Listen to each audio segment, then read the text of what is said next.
Olá, sejam todos bem-vindos. Hoje esse bate-papo é diferente do bate-papo que a gente costuma fazer no nosso canal do YouTube, na Editora Líder, no programa Série Mulheres.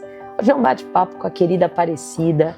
Ela é prefaciadora, ou seja, ela traz o prefácio do livro Mulheres na Previdência Complementar, que nós vamos lançar em 2025 e vai ser sensacional.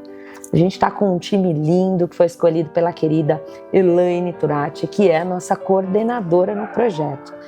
Aparecida, é um prazer estar aqui com você, né? Com esse poço de conhecimento, né? E para nós é tão importante trazer realmente mulheres que são referência, mulheres que estudam, continuam estudando e não param, não vão parar. E isso para mim é um orgulho, né? Como editora e boa leitora, né? Quanto mais a gente rega isso, mais se floresce. Eu queria que você contasse um pouco quem é a Aparecida. Bom, primeiro quero agradecer imensamente o convite que me foi feito de prefaciar o livro com artigos de pessoas que eu conheço a capacidade, conheço a pessoa como gente. Eu costumo separar a pessoa de gente. Então, mas aí só tem gente, né? Mas eu sou uma pessoa que realmente me dedico muito a estudar. Eu tenho a impressão, quase certeza, que mesmo estudando eu vou morrer sem saber nada. O nosso espaço, o nosso tempo de vida é muito curto e para tanto conhecimento, né? E eu adoro estudar. E eu adoro estudar desde que eu comecei a viver, né? Com 7 anos, meu pai já me ensinou a ler lendo jornal. Então ele era assinante de um jornal, a Folha da Tarde, e ele me dava uma parte para ler. Normalmente era aquela parte mais descontraída, que não tinha as notícias piores, e eu ia tentando ler com auxílio dele. Então, quando eu entrei no colégio, na escola, no grupo primário naquela época, sim, Grupo Escolar São Paulo, eu já entrei sabendo ler, então eu era um diferencial. E eu sempre gostei de escrever também. Quem nota a minha mão vê que ela é toda torta porque eu escrevo à mão. Até hoje eu gosto de escrever com lápis e com uma borrachinha do lado para ir apagando. E no 2º ano primário eu já ganhei um prêmio por um conto que eu escrevi. Que bacana! Que bacana. Eu tinha então de 8 para 9 anos. E aí eu sempre tive esse prazer da leitura, né? De estudar. Isso me atrai muito, eu gosto. Essa paixão, né? E não gosto de ler em equipamentos, eu gosto de livro. Eu me sinto mais perto do autor, sentindo o cheiro do livro, eu abro e eu vejo aquela preocupação de escrever, não para ele, né, mas para escrever para quem vai ler, e isso me atrai até hoje. Que bacana. É tão gostoso ouvir, né, alguém com a sua idade, né? Não sei o que você quer dizer com isso, mas... Idade não é documento, mas é um orgulho, porque a leitura, ela traz saúde, ela edifica o ser humano em todos os contextos de educação e valores. Então, quando a gente escuta isso de você, eu fico mais feliz ainda, né? Porque eu fui uma criança que eu não tinha tantas possibilidades, e ouvir isso, né? Ouvir o quanto a leitura é importante, sentir o cheiro do livro, eu amo isso, né? E eu tenho 46 anos, não tem problema nenhum com isso, tenho 46 anos, eu amo, então acho que isso mostra o quanto de diferencial temos também. Agora, dentro desse contexto geral, quando a gente fala de previdência complementar, né? Porque você é a nossa prefaciadora, prefaciador tem as honras da casa. Eu queria que você trouxesse a tua visão sobre o tema, porque como editora, o que eu senti, quando nós iniciamos esse projeto e eu comecei a pesquisar sobre. Eu falei, cadê as mulheres? Então, eu senti essa dor. E aí eu fiquei preocupada, falei com a coordenadora, falei, mas cadê as mulheres? Aí ela falou, calma, André. Eu falei, é importante a gente trazer, porque eu entendi que a Previdência ela tem um peso muito grande. Ela pode mudar a vida das pessoas. Então eu queria ouvir de você, essa mulher, esse povo, vou repetir, o poço de experiência, né? Eu quero ter essa fala sua gravada. Eu comecei a atuar na Previdência Privada Complementar em 1977. Uau! Em 1977, eu não conhecia mulher atuando na área de Previdência. Era uma coisa mais masculina, de homem. Mas eu já vinha atuando num ambiente muito masculino desde que eu me formei em 1972. Então, eu me formei, saí da faculdade, minha amada Faculdade de Direito do Largo de São Francisco, e fui trabalhar numa grande empresa onde não tinha advogada. Eu era a única advogada.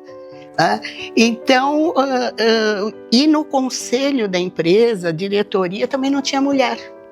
Olha só. E eu via aquilo como... eu não tinha uma preocupação de falar assim, ai, não tem mulher, ai, só tem homem. Eu não tinha essa preocupação, mas eu era respeitada. Então, e era um respeito assim pelo meu trabalho. E talvez inconscientemente eu fizesse esse esforço de fazer melhor do que os homens faziam. E aí, nessa empresa, o presidente do conselho de administração do grupo, com quem eu tomava café toda a tarde, aliás, não era café, era chá. E ele um dia uma tarde falou para mim, ele falou, olha, eu gostaria que o grupo tivesse uma fundação, que na época, em 1977, era a fundação que prevalecia no modelo de estrutura. E eu nunca tinha ouvido falar de previdência privada. Olha só. Mas daí eu fui atrás para saber, mas o que é isso e tal, e fui atrás de entidades que já existiam na época, eram poucas, mas eu me enfiava, queria saber, mas como, onde eu leio, e não tinha literatura. Até hoje tem pouca literatura de previdência privada. Mas eu falei, não, eu tenho que achar um caminho, o caminho das pedras aqui. E aí, nessa oportunidade, nessa época, o Oswaldo Guzmão convocou uma reunião de todas as entidades, aí já tínhamos formado a nossa ali, para fundar a ABRAP, Associação Brasileira das Entidades Fechadas de Previdência Complementar. E ele distribuiu uma minuta de estatuto. E eu, como sempre, enxerida, e sempre com uma caneta vermelha na mão. Que bom. Eu adoro caneta vermelha. Aí eu acho que é porque eu sou míope. Míope enxerga melhor com vermelho. Aí eu já peguei aquele estatuto e falei, não, vamos mudar aqui, vamos mudar lá, não sei o que. Quando eu vi, eu tinha mudado o estatuto todo. E levei para a Assembleia como um substitutivo daquele primeiro texto. E o meu substitutivo foi aprovado. Que lindo! Primeiro estatuto da ABRAP foi o meu substitutivo. Quantas mulheres tinha na Assembleia? Só eu. Que incrível, né? Isso é bonito demais, porque nos dias atuais, né?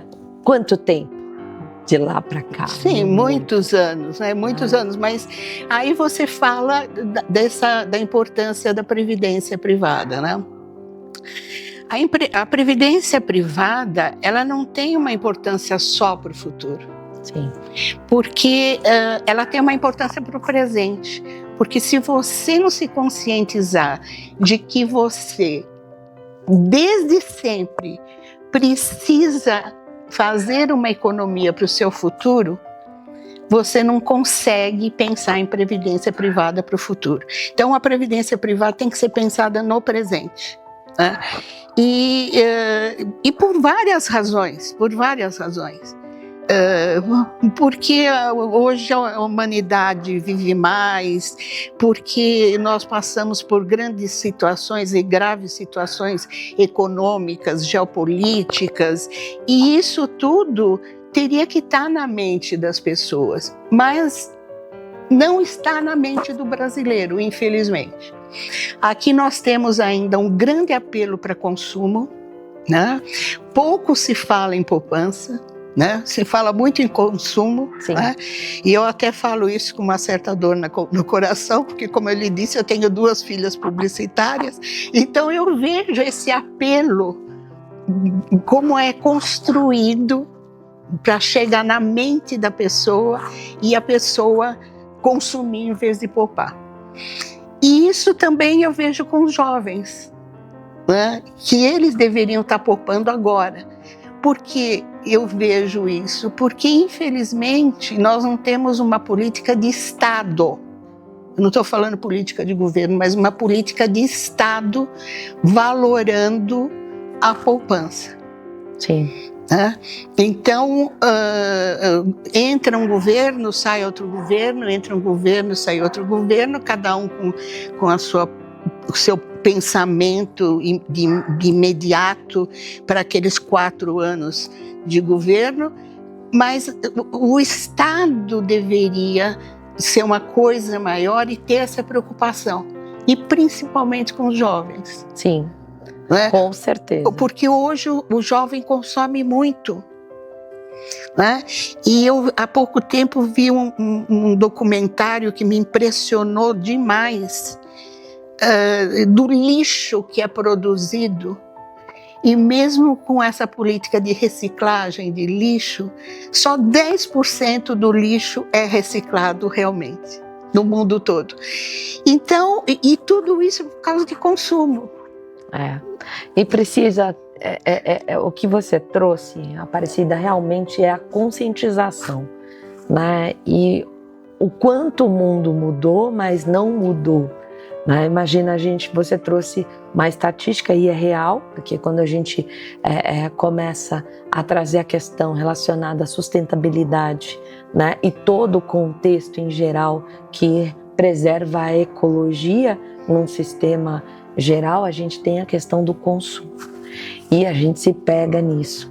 Então, olha quanta coisa a gente precisa ainda mudar, melhorar no nosso mundo atual, agora.